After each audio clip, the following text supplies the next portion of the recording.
नमस्कार, प्रणाम। कैसे हैं आप? आपका अनूप भाई और हमारे भाई साहब सब लोग, ये हमारे अरुण दद्दा रहे, दीपू दद्दा रहे, प्रदीप भाई रहे और हमारे वकील भाई प्रधान जी।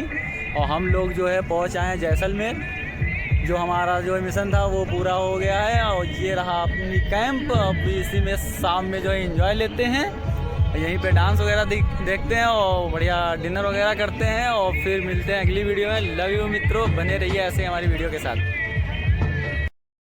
चोटी कहेगी भाई संभाल के लाया बस भाई जूते देख